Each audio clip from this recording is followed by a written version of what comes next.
nervioso central. En esta ocasión vamos a hablar sobre el enfoque clínico de la cefalea, cómo abordar las cefaleas en el área de la emergencia. Mi nombre es Miguel Contreras y soy médico internista. Y para ello vamos a revisar 3 casos clínicos. La paciente número 1 es una paciente femenina de 45 años de edad, quien ingresa con un cuadro clínico de cefalea de 3 horas de evolución, de fuerte intensidad, hemicrania derecha de tipo pulsátil, acompañada de náuseas, vómitos e intolerancia a la luz.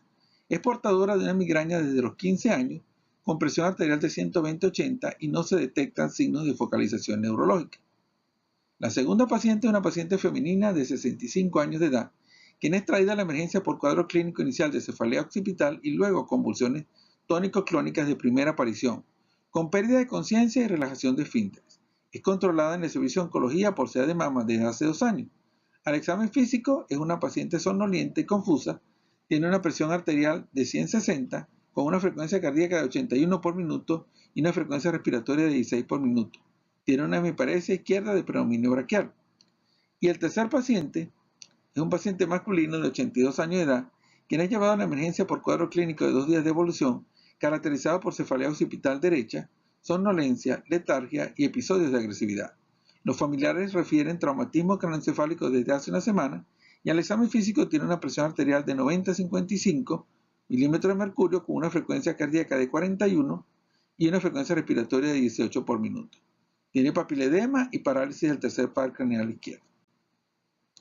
Definamos entonces la fisiopatología. Y lo más importante en los casos de cefalea es definir si es una cefalea primaria o secundaria. La cefalea primaria es aquella en la cual la cefalea es el proceso principal. Caso de la migraña, cefalea tensional y cefalea en racimos. Y la cefalea secundaria es aquella cefalea en la cual la cefalea es un síntoma del proceso patológico. En el caso de traumatismo, hematoma epidural y subdural, la hemorragia subaracnoidea, la encefalitis y meningitis, la arteritis de células gigantes, lesiones con efecto de masa y la hipertensión intracraneal idiopática. Cuando hablamos de migraña, hablamos de un cuadro clínico con ciertas características. En primer lugar, generalmente es una cefalea hemicránea pulsátil. Se acompaña de fenómenos de fonofobia y fotofobia. Suele presentar episodios de aura con fotopsia. Se acompaña también de náuseas y vómitos y de duración de 2 a 12 horas. La cefalea tensional es una cefalea bilateral, persistente y opresiva, de larga duración y acompaña a episodios de depresión y ansiedad. Y la cefalea en racimos es una cefalea generalmente acompañada de sudoración unilateral, congestión nasal, tosis palpebral con lagrimeo y la característica más importante es un dolor agudo de corta duración. ¿Cuáles son las banderas verdes en los casos de la cefalea? ¿Cuáles son los signos que tranquilizan al médico y le dicen que puede ingresar al paciente e iniciar tratamiento ambulatorio para la cefalea? En primer lugar, las banderas verdes son que la cefalea tenga un patrón estable por más de 6 meses, que haya variabilidad en la localización de la cefalea, que haya una historia familiar de cefalea, que haya exacerbación con la menstruación, que el examen físico y neuronal sean normales y que sea desencadenada por los ciclos hormonales o por estímulos como olores, luz, comida, ciclos hormonales y cambios estacionales.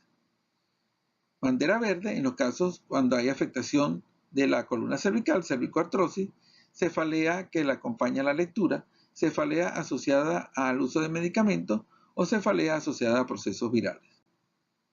¿Cuáles son las banderas rojas? ¿Cuáles son los elementos que determinan alerta que el paciente no puede ser egresado y que debemos hacer estudios más profundos en estos pacientes?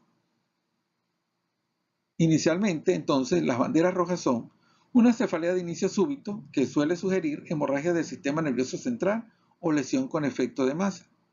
Un nuevo patrón de la cefalea en mayores de 50 años.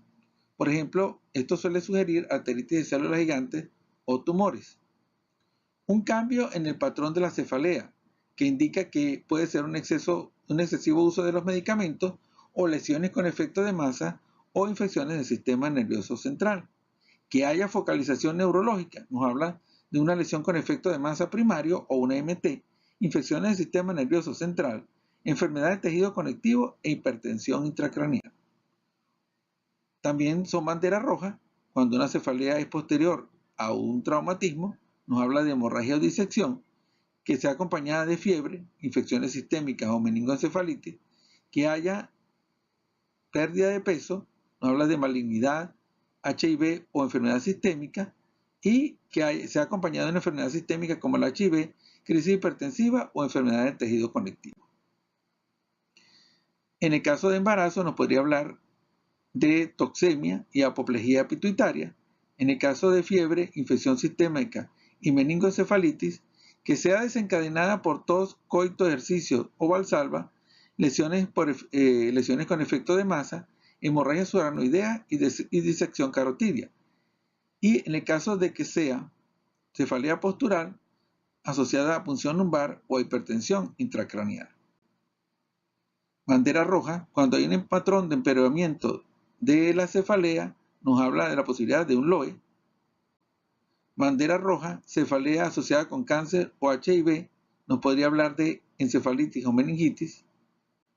Bandera roja, cefalea posterior a tos, al ejercicio del coito, la cefalea que acompaña la hemorragia subaranoidea.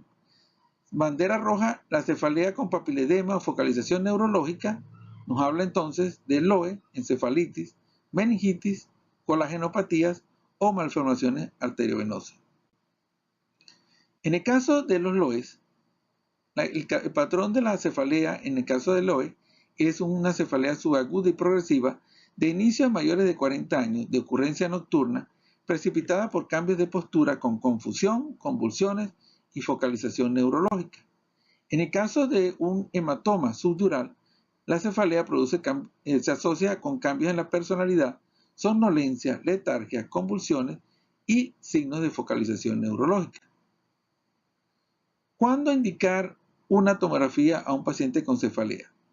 Los signos o la bandera roja son disminución del estado de alerta, rigidez de nuca, focalización neurológica, primera cefalea en un mayor de 50 años o alteración en el patrón de la cefalea. Cuando una tomografía no está indicada. En cefaleas de patrón similar por muchos años, pacientes alertas sin focalización neurológica y mejoría sin analgésicos. Perlas diagnósticas para la cefalea. Por ejemplo, los fenómenos oculares asociados a migraña, irritativos, fotoxias, o deficitarios, hemianopsias, escotomas, las parálisis del tercer y cuarto par craneal. Cefaleas asociadas con tos, un 10% corresponden a lesiones de la fosa posterior, y cefaleas asociadas con coito que persiste o asociada a vómitos, hemorragia subaranoidea. Vamos a concluir entonces todo este enfoque con el análisis de los 3 casos clínicos. En el paciente número 1, dijimos que era una paciente de 45 años con una cefalea de corta duración, fuerte intensidad, con muchas características sugestivas de migraña. Es hemicránea, pulsátil, con náuseas, vómitos y fotopsia. Y tiene el antecedente previo de una migraña desde los 15 años de edad, no hay signos de focalización neurológica. La segunda paciente es una paciente con un antecedente de denunciada de mama en estudios en tratamiento de hace 2 años y que ingresa con una cefalea y posteriormente convulsiones tónico-clónicas con afectación del sensorio, con relajación de esfínteres y tiene signos de focalización neurológica. Y el tercer paciente es un paciente de 82 años que ingresa con una cefalea y tiene un antecedente de un traumatismo craneoencefálico una semana antes. Tiene alteración del sensorio con episodios de somnolencia y episodios de agresividad. Y tiene focalización neurológica, tiene papiledema y parálisis del tercer par craneal izquierdo. Analicémoslo entonces. La primera paciente entonces se trata de una paciente joven con antecedentes de migraña. La cefalea seguramente es una cefalea de tipo primaria, una migraña de evolución crónica sin alteración de la conciencia, sin focalización neurológica, por lo tanto, la necesidad de un estudio radiológico puede diferirse a la consulta. La paciente número 2, el antecedente importante, un CA de mama. Tipo de cefalea, probablemente secundaria. Evolución aguda, conciencia alterada, focalización presente, focalización neurológica presente y la necesidad de radiología urgente. Y El tercer paciente, un paciente con un antecedente de un traumatismo craneoencefálico, probablemente sea una cefalea de tipo secundaria, de evolución aguda con conciencia alterada, focalización neurológica y, por supuesto, la necesidad de estudio radiológico urgente. Entonces, en conclusión sobre el enfoque clínico de la cefalea, las prioridades. Primero, evaluar con la historia clínica inicio, patrón, desencadenante, uso de analgésicos y presencia de enfermedad sistémica. En segundo lugar, por el examen físico, determinar signos de focalización neurológica. En tercer lugar, establecer si se trata de una cefalea primaria o secundaria. En cuarto lugar, definir la indicación de los estudios de imagen. ¿Es urgente indicar la tomografía? Y en quinto lugar, un esquema terapéutico de acuerdo a la fisiopatología. Estas son las lecturas recomendadas sobre este punto. Muchas gracias por su atención.